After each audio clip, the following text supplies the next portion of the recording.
Сәлем қыздар, менің арнама қош келдіңіздер. Бүгін сіздерге цезарь салатын үй жағдайында жасап көрсететін боламын. Міндетті түрде осы рецептпен жасап көріңіздер. Өте керемет болып шығады. Видеоны соңына дейін қарап, менімен бірге болыңыздар. Бұл салаттың жасалу жолы өте оңай. Бізге қажет заттың барлығын алдын ала пісіріп, жуып, дайындап қойғанмын.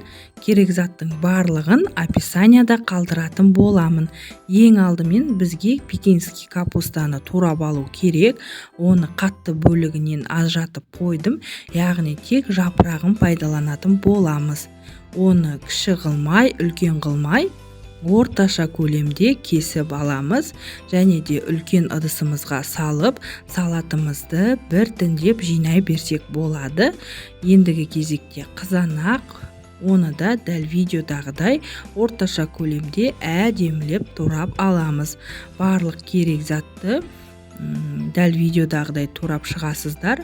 Және айта кететін жағдай, мен бұл салатқа тауықтың төс етін емес, аяғын пайдаландым. Онда тұрған ештеңе жоқ деп ойлаймын. Мінекей, дәл осылай салатымызға керек заттарды біртіндеп әдемілеп турап, салатымызды жинай беретін боламыз. Және де бұл салатқа арнайы соус пайдалансаңыздар болады. Немесе дәл мен секілді кәдімгі майонезді пайдаланып, оған осы салатқа арналған приправаны қосып, араластырып қолдансаңыздар да болады. Өте керемет болып шығады біздің салатымыз. Мінекей, майонезге приправамды салып араластырдым. Видеода көріп тұрсыздар. Енді осыны салатқа салып, жақсылап араластырып алатын боламыз. Салатымызды жақсылап араластырып аламыз. Міне дәл видеодағыдай араластырып алғаннан кейін өзімізге ыңғайлы тәрілкеге салып, оны әсемдеп шығатын боламыз. Ол үшін мен азғантай сухари, тауықтың етін және де жұмыртқа алып қалдым. Қазір бетіне қойып әсемдеп шығамын.